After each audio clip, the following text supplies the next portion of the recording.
Ézéchiel 16, idolâtrie d'Israël. Ézéchiel 16 compare l'idolâtrie d'Israël, son adoration des dieux étrangers, à l'infidélité d'une femme adultère. Cette image forte illustre à quel point le culte des idoles est une abomination aux yeux de Dieu.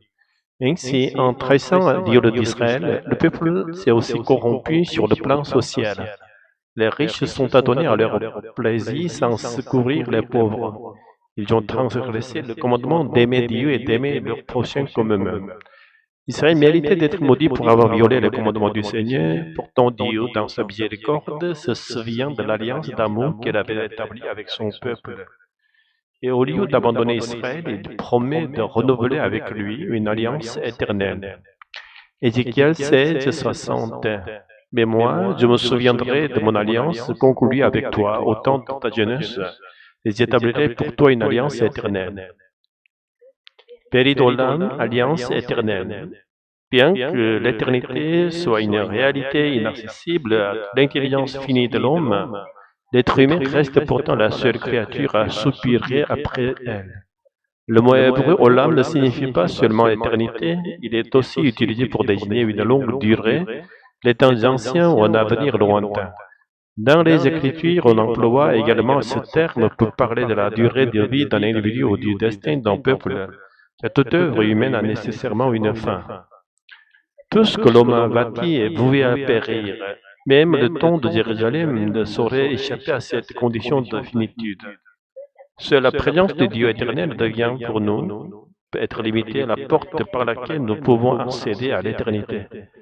Si nous traversons la mort dans la présence de Dieu, alors nous passons le seul même qui nous introduit dans l'éternité, et à cet instant, nous n'aurons ni conscience ni volonté.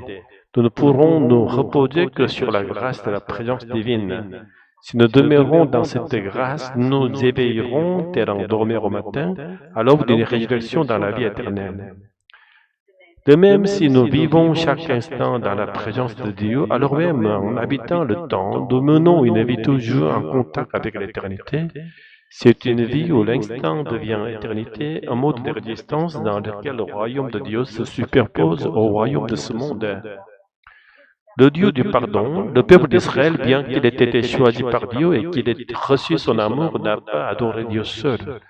Il a aussi servi en parallèle de nombreuses divinités étrangères, car ces dieux étaient considérés comme des dieux de la fertilité et de l'abondance, et le peuple avide de prospérité a fini par accueillir les idoles censées leur procurer.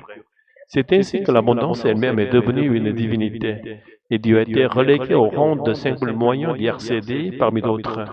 Autrement dit, dans le cœur des hommes, Dieu est devenu un instrument utilitaire.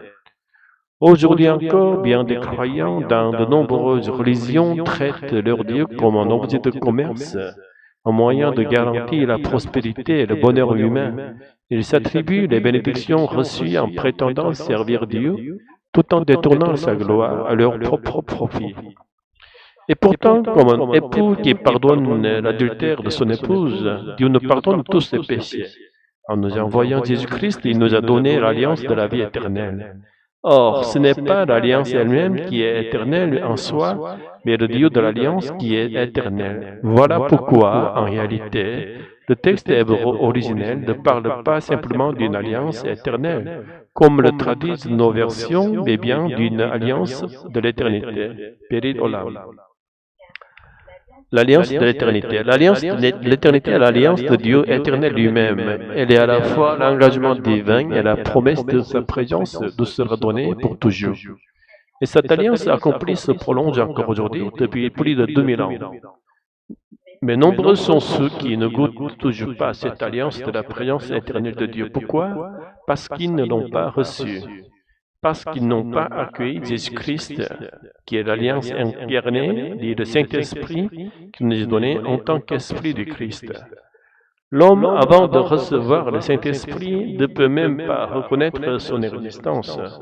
Et même après l'avoir rencontré, il choisit la gloire du monde plutôt que la présence de Dieu, il ne pourra éviter le sort d'Israël envahi et humilié par l'Assyrie et Babylone. Avant que notre vie n'arrive à son terme, puisse chacun de nous revenir à la présence de Dieu et recevoir la grâce d'être un partenaire bien-aimé dans cette alliance de l'éternité. C'est la prière que je fais en ce lundi matin, au début d'une nouvelle semaine, au nom de Jésus-Christ. Alléluia. Amen.